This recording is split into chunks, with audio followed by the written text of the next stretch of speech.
Amén. Vamos a empezar el estudio de hoy. Hay disculpas que la semana pasada no se pudo hacer. Hoy también les pedimos disculpas que no se pudo grabar, por lo menos el audio no se escuchó en la última estudio que tuvimos, a saber qué pasó. Esperemos que ahora sí funcione, porque yo sé que es de gran bendición, hermanos, cuando podemos volver a escuchar el estudio que se hizo y a veces uno no lo agarra todo, no lo capta todo, está ocupado en el momento, puede regresar a escuchar el video, algo que no captó bien, algunos versículos que no pudo apuntar. Entonces, es bueno siempre que queden grabados, pero ahí disculpen que no se pudo grabar bien, por lo menos el audio en la última estudio que hicimos. Pero hoy, hermanos, vamos a como les dije yo al principio, que quizás esta va a ser ya la conclusión de la serie que hemos estado haciendo, aunque hay mucho, hermano, y honestamente podríamos estar aquí varias semanas queriendo ver todo lo que es el capítulo 11 de Romanos y, y el estudio que estamos haciendo de los capítulos, el capítulo 11 de los versículos del 25 al 26, que ha sido de mucha controversia, podemos decir, diferentes interpretaciones de este pasaje. Y es bueno que nosotros mismos, hermanos, podamos verlo paso por paso y no dejarnos llevar por las ideas preconcebidas o de lo que se nos ha enseñado y que porque nuestro predicador favorito cree de esta manera, a todos nos pasa, hermano. Si alguien que nosotros respetamos mucho, que es un buen predicador, un buen maestro, eh, dices algo de cierto pasaje, nosotros eh, normalmente lo que vamos a hacer es creerle a él, ¿verdad? Pero a veces es bueno que nosotros mismos lo investiguemos, seamos como los de Berea, que ellos vinieron y estudiaron y escudriñaron las escrituras para ver si es cierto. Y entonces siempre ese es la meta de nosotros, hermanos, es llegar a esa conclusión por nosotros mismos. Entonces, el estudio de hoy le estoy poniendo como nombre, como forma de pregunta, con signos de interrogación, los elegidos. Los elegidos. O sea que ya saben que este estudio, esta serie que hemos hecho, es queriendo ver de quién es ese grupo que el 11:26 de Romanos dice todo Israel será salvo. Y hemos estado viendo 10 posibilidades, he puesto yo, para que nosotros podamos ver que de alguno de esos 10 puede ser la posibilidad de la que está hablando ahí el apóstol Pablo como el todo Israel. Entonces, hermano, para comprender mejor este pasaje, debemos hacernos dos preguntas generales, como siempre hemos estado hablando de esta serie. Primero, debemos determinar quién es todo Israel que será salvo. Segundo, debemos considerar cuándo sucederá esto. ¿Es algo que ocurrirá en el futuro, algo que ocurrió en el pasado o algo que ha estado sucediendo a lo largo de la historia?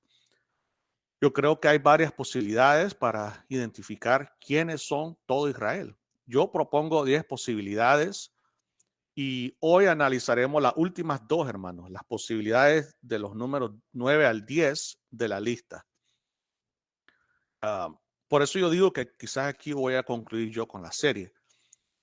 Pero como les digo, hay mucho aquí.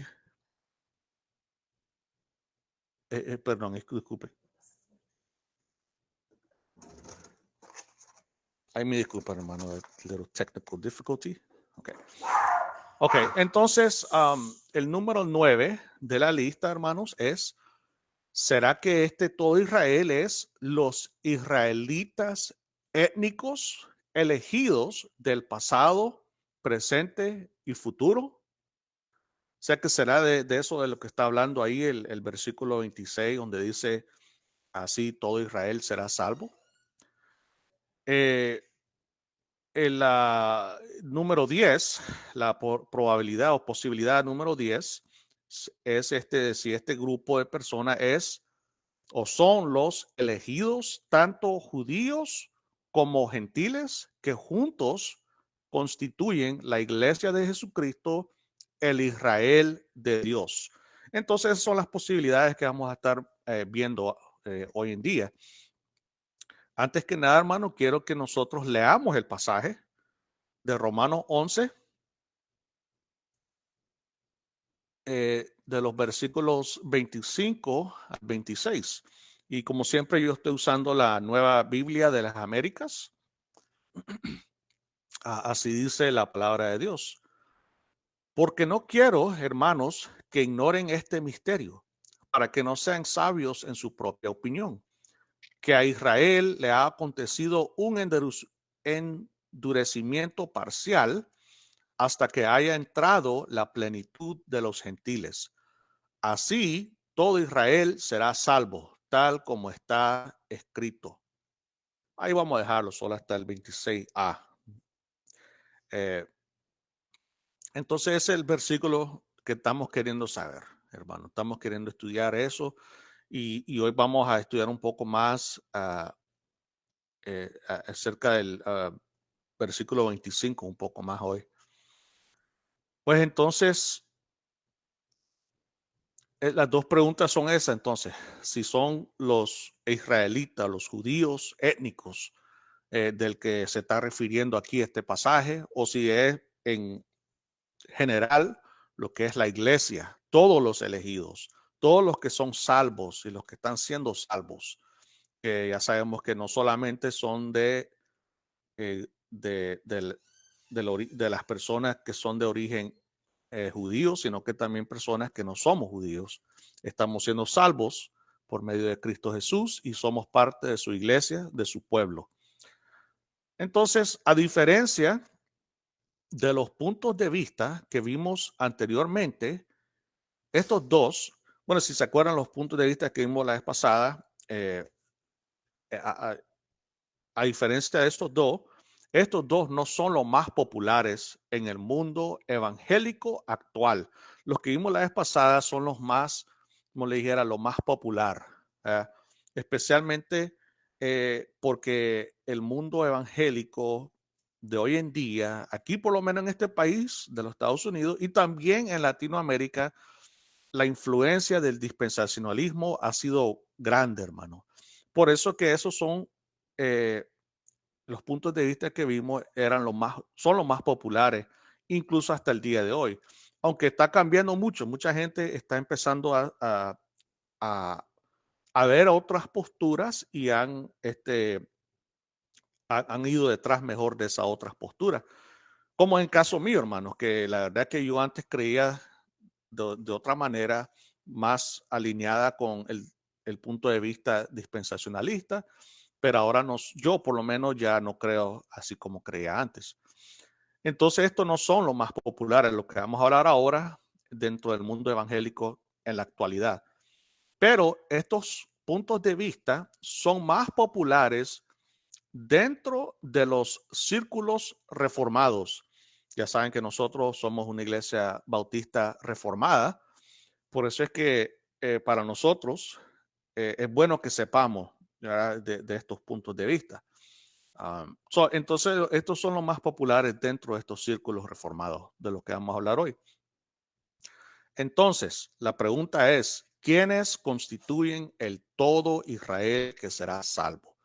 ¿Será que esta frase se refiere más específicamente a los judíos elegidos? ¿O será que abarca a toda la iglesia de Cristo, incluyendo a todos los creyentes judíos y gentiles? En realidad se pueden presentar argumentos sólidos en apoyo de cualquiera de estas interpretaciones.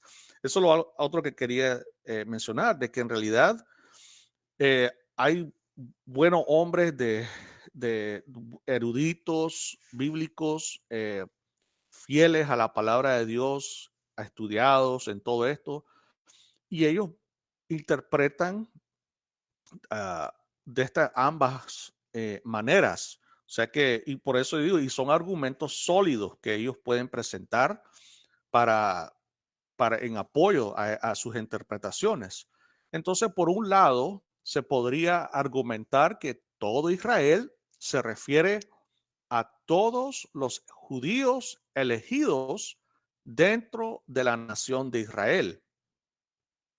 El compromiso de Dios de preservar a un número selecto dentro de la comunidad judía impregna esta sección, o sea, de los capítulos 9 al 11, toda esa sección. Entonces, esa sección impregna esta sección de la argumentación del apóstol Pablo. Él estaba queriendo demostrar de que Dios se ha comprometido a preservar un número selecto dentro de la nación de Israel, de la comunidad judía. ¿Se acuerda que vimos el versículo donde dice que él va a preservar un remanente? ¿Ok? Entonces es mediante el proceso descrito en los versículos anteriores de Romanos 11,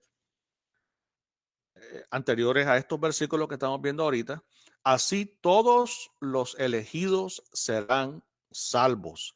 Cuando ciertos miembros de la comunidad judía se sienten movidos a celos o provocados a celos al observar que los gentiles reciben las promesas del antiguo pacto y así por fe son injertados en la verdadera comunidad de Dios.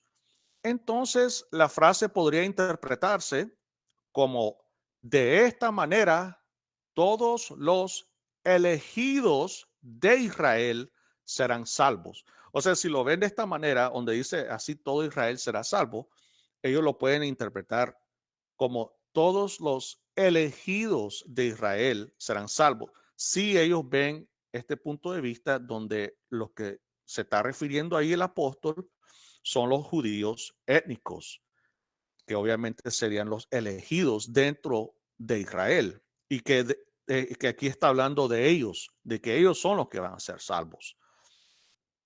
Entonces, si todo Israel se entiende como aquellos judíos de Israel que han sido elegidos por la gracia soberana de Dios para la salvación, entonces el misterio, si se acuerdan que ahí menciona el apóstol Pablo en el versículo el que acabamos de leer, del versículo 25, donde dice: hermanos, porque no quiero, hermanos, que ignoren este misterio. ¿Okay? Entonces, el misterio mencionado en el versículo 25 puede comprenderse con mayor claridad. Este misterio sería entonces que una parte de Israel ha sido endurecida, mientras que el resto ha sido elegido para la salvación. O sea que ese es el misterio, puede ser que ese sea el misterio, de que no todititos los judíos dentro de la nación de Israel van a ser salvos, sino una parte. Por eso dice que el endurecimiento parcial. Entonces el misterio es ese, de que algunos quizás creían de que Dios iba a venir a salvar a todititos los judíos dentro de Israel. Pero no, el misterio es de que Dios no pensaba salvar a toditos, sino que como siempre vimos uno de los estudios, creo que fue el pasado, donde habla del remanente, de que Dios siempre ha preservado un remanente.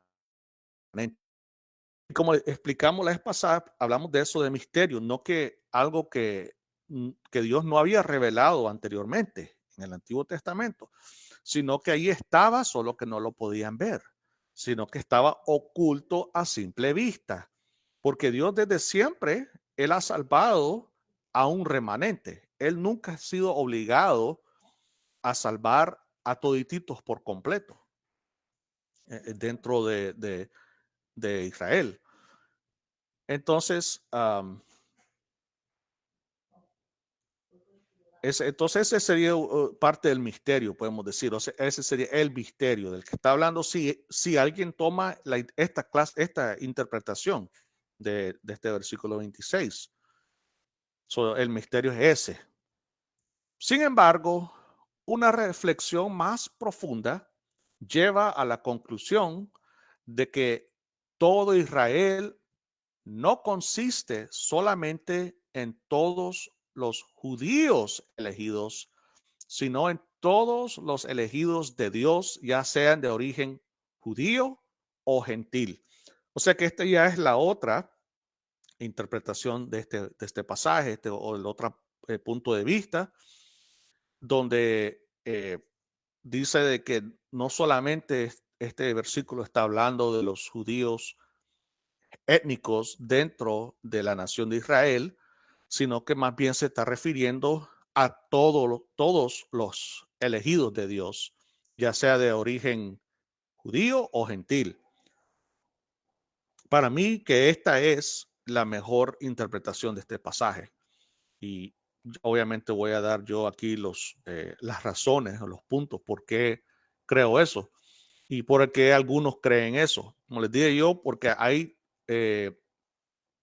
personas de ambas, de posturas, los que creen así, que está mencionando a los judíos nada más, y hay otros que dicen que no, aquí está refiriéndose Dios al Israel de Dios, o sea, los que son parte de la iglesia, los que son ya sean judíos y gentiles. Pero como les digo, los dos tienen un argumento sólido, pero para mí que el argumento más sólido es este otro que vamos a ver ahorita. Entonces, una de las muchas evidencias que apoyan este punto de vista se encuentra en la frase que precede inmediatamente a la referencia de Pablo, donde él dice todo Israel. Él dice que una parte de Israel se ha endurecido.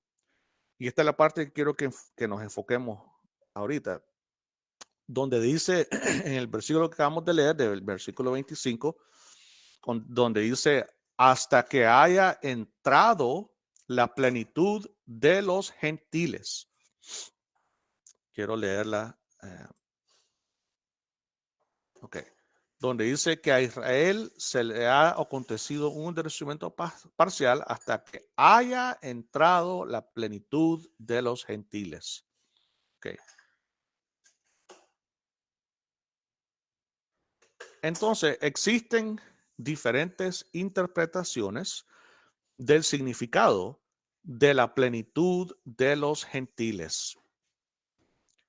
La plenitud de la que habla este versículo está relacionada con el versículo 12. Si quiere, hermano, ahí me disculpa, no lo puse en mis notas, pero vámonos al versículo 12 de Romanos 11 siempre.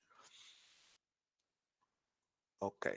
Donde dice, y si su transgresión es riqueza para el mundo y su fracaso es riqueza para los gentiles, ¿cuánto más será su plenitud? De nuevo, ese es el versículo 12 de este mismo capítulo. Y ahí usa la misma palabra, plenitud. Y aquí dice, ¿cuánto más será su plenitud? ¿Ok? Y el versículo 25 también usa esa misma palabra, su plenitud. Otras versiones lo dicen un poco diferente y no les digo yo, pero la traducción correcta es nada más la plenitud. ¿Okay? Entonces, como les digo, hay diferentes interpretaciones de eso, ¿verdad? Y está relacionado con el versículo 12. Por lo tanto, su interpretación de la plenitud en el versículo 25 debería ser la misma que para el versículo 12. O sea que están conectados esos dos. Versículo 12 con el versículo 25, donde menciona la misma palabra, plenitud. En ambos se utiliza la misma palabra griega, pleroma, pleroma. Es la misma palabra que usa el apóstol Pablo en el versículo 12 con el versículo 25.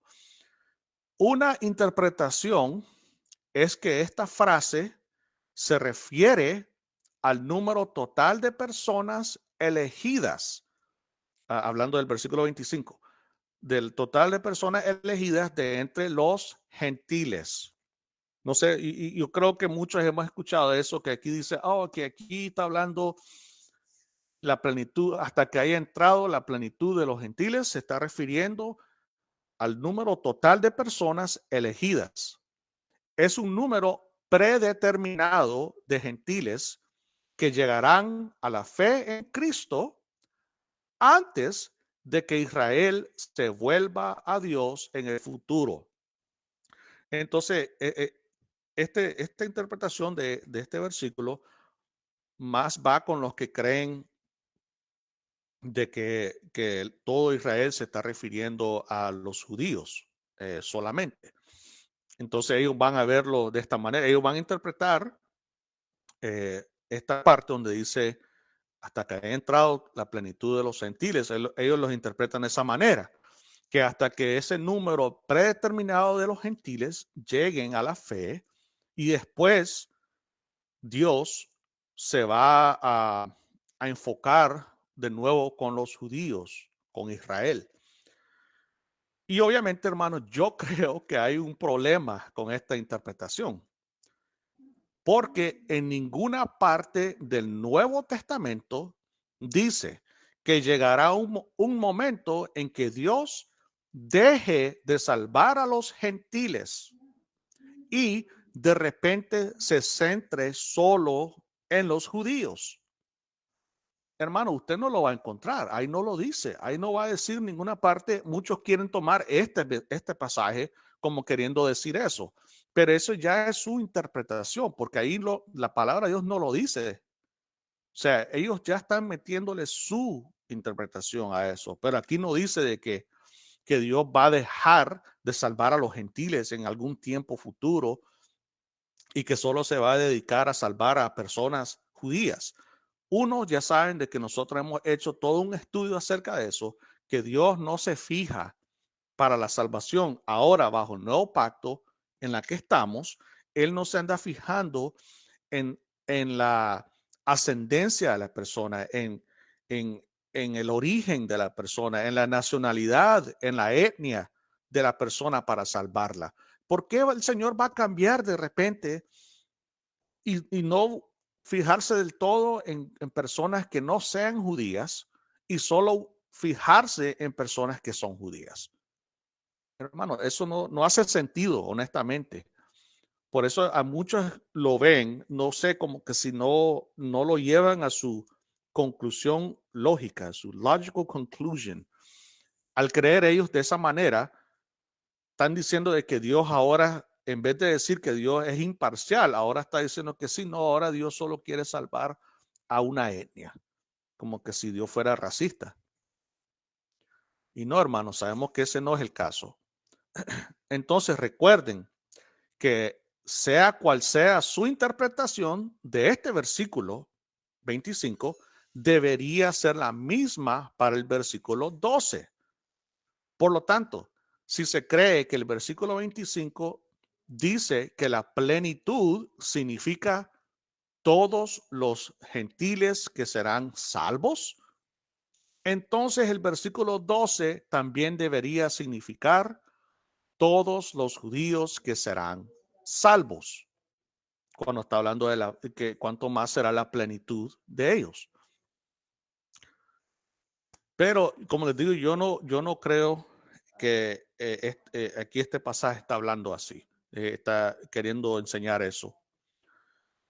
Hay otra interpretación que yo pienso que tiene más sentido, va más con todo lo que el argumento del apóstol Pablo, y no solamente de él, sino de todo el Nuevo Testamento.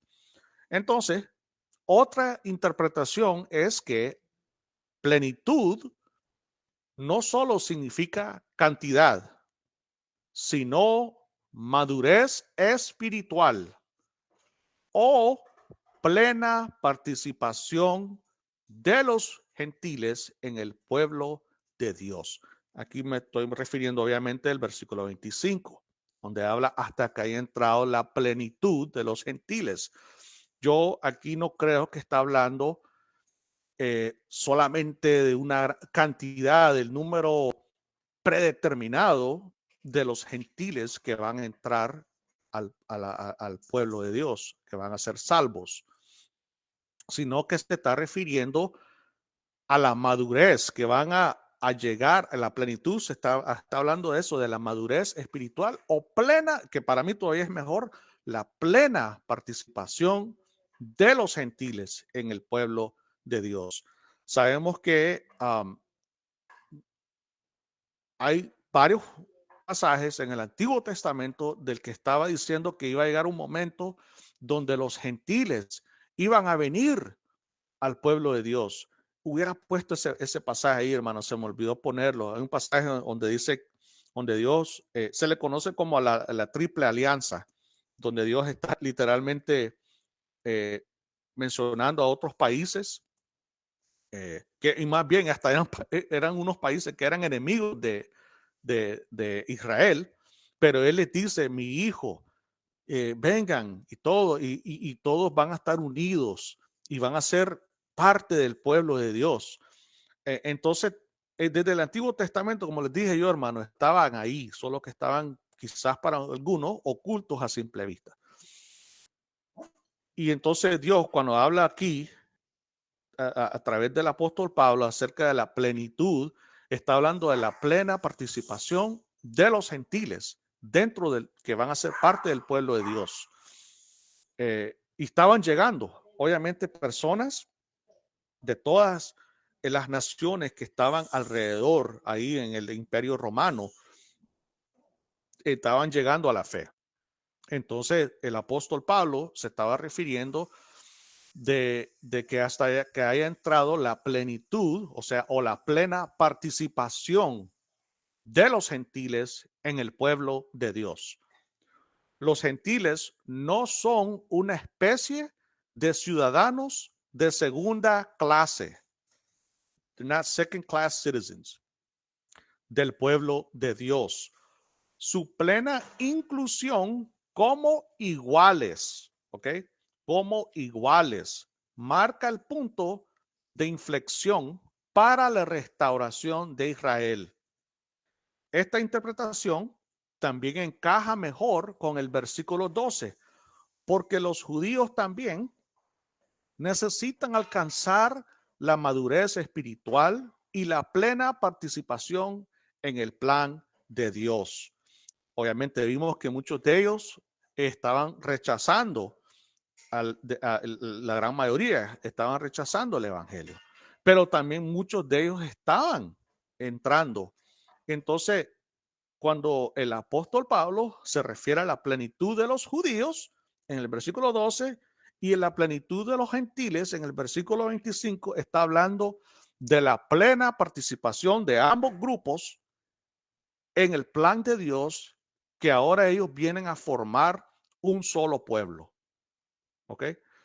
Entonces, la plenitud se refiere a la inclusión de personas de todas las naciones, no solo de la nación de Israel en el plan salvífico de Dios. Es decir, que los gentiles ahora tienen igual acceso a la salvación junto con los judíos. Allá no hay ninguna diferencia, hermano. No hay ninguna distinción entre judío y gentil. Ahora todos venimos a formar un solo pueblo de Dios. Ok, entonces, sea cual sea su interpretación de esta frase, ok, puede que sea la interpretación de que ahí solo se está refiriendo de los judíos elegidos o se está refiriendo de todos los elegidos, ya sean judíos o gentiles. La pregunta que debemos hacer es, ¿a qué están entrando los gentiles? La respuesta es inevitable. Los gentiles creyentes entran en Israel. Obviamente el Israel espiritual, el Israel de Dios y no el Israel carnal, el Israel étnico, el Israel, como diría, nacional. No estamos hablando de ese Israel, sino que el Israel de Dios. Ahí entran los gentiles. No es ese precisamente el punto que Pablo planteó anteriormente en este capítulo. Los gentiles han sido injertados en el olivo que es Israel. Se han convertido en ramas adicionales unidas al tronco único, que no es otro que Israel de Dios. Para eso quiero que vayamos a Romanos 11, 17. 11, 17 dice así: pero si algunas de las ramas fueron desgajadas y tú, siendo un olivo silvestre, fuiste injertado entre ellas y fuiste hecho participante con ellas de la rica savia de la raíz del olivo. Quiero que también vayamos como una referencia cruzada de este pasaje a una en el Antiguo Testamento. Vámonos a Jeremías capítulo 11. Jeremías capítulo 11, versículo 16. Jeremías 11, 16. Dice así: olivo frondoso, hermoso en fruto y forma, te puso por nombre el Señor, con ruido de un gran estrépito. He prendido fuego en él y sus ramas son inservibles.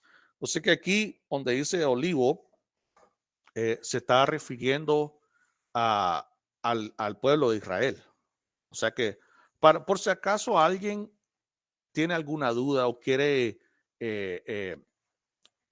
refutar de que el apóstol Pablo en el capítulo 11 de Romanos se está refiriendo a Israel cuando él dice el olivo. Claramente en el Antiguo Testamento Dios se refirió a Israel como el olivo. ¿Okay? Entonces, no hay duda, hermanos, de que el apóstol Pablo, cuando él dice, cuando se refiere del olivo en Romanos, se está refiriendo al pueblo de Israel. Entonces, no hay duda de que el olivo simboliza a Israel. El olivo representa al pueblo del pacto de Dios, el pueblo de fe, conectado con las promesas dadas a Israel. Las ramas naturales, donde dice aquí en Romanos 11, donde habla de que las ramas naturales o las ramas son desgajadas y las otras ramas son injertadas. Las ramas naturales son el pueblo judío. Las ramas silvestres son los gentiles traídos por la fe. La raíz, quiero que enfoquemos un poco aquí, la raíz de este árbol del olivo son las promesas del pacto de Dios a través de los patriarcas. La mayoría de los eruditos bíblicos concuerdan, perdón, quiero una... Hermanos, ¿todavía me escuchan? Quiero ver porque no sé si cargué bien este audífono. Amén, sí le escucho. Ok, ok, gracias, hermano. Gracias. No estaba seguro porque es que no sé si lo cargué bien este headset. Entonces, la raíz son las promesas del pacto de Dios a través de los patriarcas. La mayoría de los eruditos bíblicos concuerdan en que la raíz representa a los patriarcas, especialmente a Abraham y las promesas del pacto que Dios le hizo. Si saben que todo esto empezó, hermanos, con las promesas que Dios le dio a Abraham, que por medio de él iba a bendecir a las familias de la tierra y que por medio de él los pueblos iban a ser, las naciones iban a ser bendecidas. Entonces, la raíz es el fundamento del pacto de Dios con Abraham y por consiguiente con Israel. Las promesas de salvación, bendición y fe que comenzaron con Abraham, luego con Isaac y finalmente con Jacob, quien era el padre de las 12 tribus de Israel. Entonces, la imagen se ve así. La raíz, hermano, la raíz son las promesas del pacto de Dios a través de Abraham y los patriarcas. Esa es la raíz, el fundamento espiritual.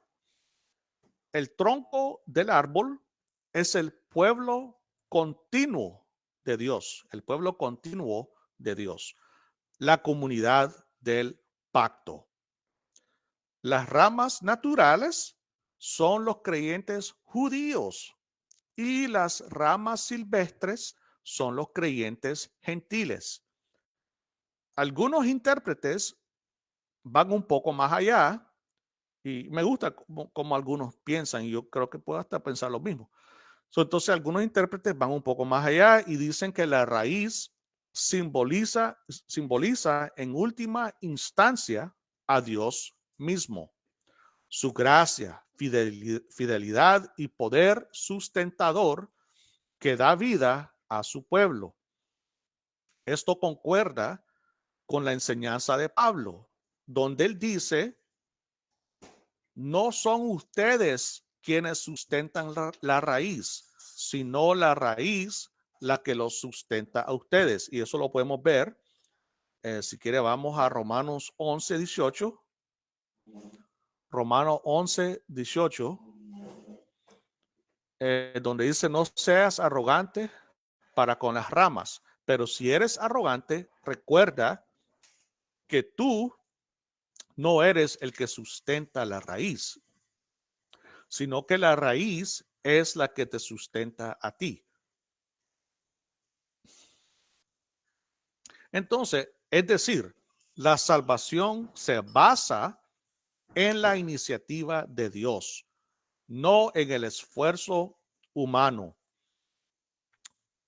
Y me gusta esa interpretación también, o sea, porque en realidad el que nos sustenta es Dios, Él es el que nos sustenta a nosotros. Es parte de la iniciativa de Dios, no es que no es por nuestro esfuerzo, sino que toda la salvación es de Dios, hermano. La plena inclusión de los gentiles en Israel es la otra cara del misterio del que habla Pablo. Vamos para eso, hermanos, vámonos a Efesios capítulo 3. Efesios capítulo 3, de los versículos 3 al 6. Dice así, que por revelación me fue dado a conocer el misterio. Ahí está la palabra clave. Tal como antes les escribí brevemente, en vista de lo cual, leyendo, podrán entender mi comprensión del misterio de Cristo, que en otras generaciones no se dio a conocer a los hijos de los hombres, como ahora ha sido revelado a sus santos apóstoles y profetas por el Espíritu, a saber, que los gentiles son coherederos y miembros del mismo cuerpo, participando igualmente de la promesa en Cristo Jesús, mediante en el Evangelio. Entonces, el misterio, hermanos, es de que ahora los gentiles somos coherederos junto con los judíos, miembros del mismo cuerpo, participando igualmente de las promesas en Cristo Jesús. Entonces, por un lado, el misterio reside en que Dios, al dispensar soberanamente su gracia, ha endurecido a una parte de Israel y ha salvado a algunos de ellos, o sea que el remanente del pueblo judío. Por otro lado, el misterio reside en que Dios ha incorporado plenamente a los creyentes gentiles, a Israel, Ahora somos parte del pueblo de Israel. Como yo dije, nosotros, la iglesia, no que reemplazamos a Israel. Eso no existe porque nosotros somos siempre un solo pueblo, sino que el Israel del Antiguo Testamento con el Israel del Nuevo Testamento, la iglesia, somos el mismo pueblo de Dios. Los creyentes, aquí no puede haber incrédulos dentro del pueblo de Dios.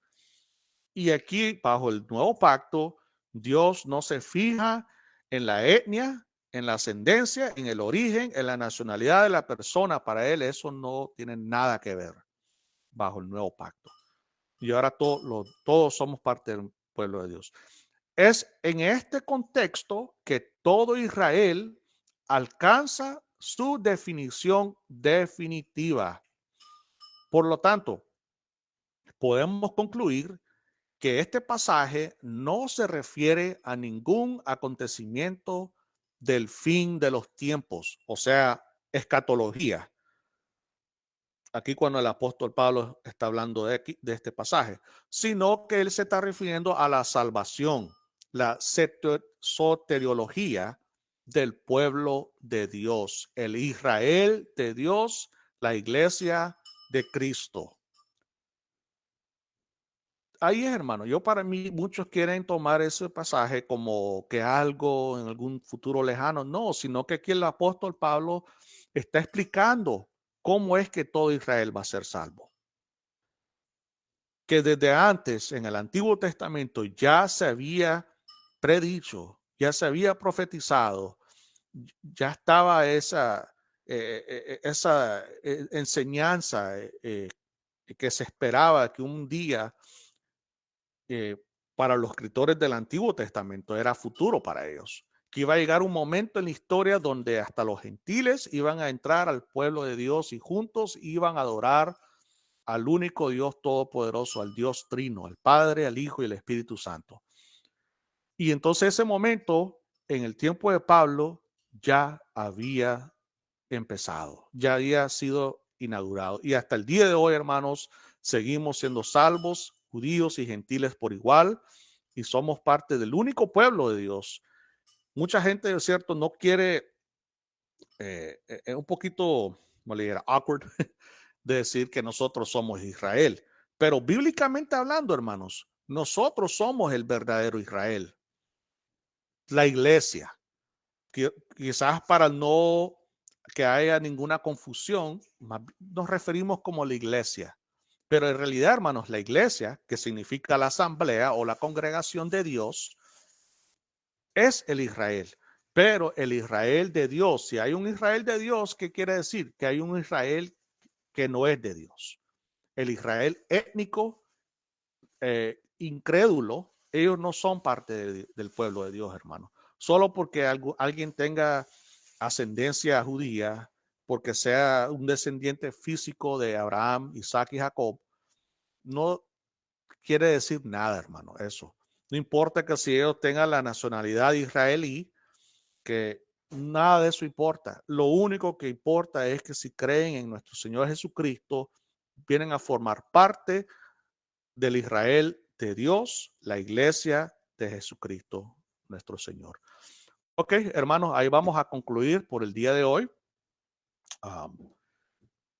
Fíjense que pensé que iba a dilatar más porque yo escribí bastante, pero it went by quick. No sé si alguien tendrá preguntas, hermanos, comentarios. Hermana Mari, adelante. Sí, hermano, muchas gracias.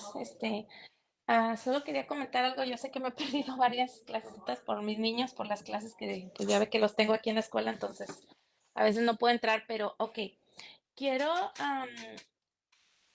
lo mismo que usted dijo, ¿verdad? Pero quiero saber si entendí bien. Entonces, nosotros somos el Israel de Dios, ¿verdad? Pues iglesia, pues, la iglesia, ¿verdad? Todos los que el Señor ha rescatado, ¿verdad? No, no la iglesia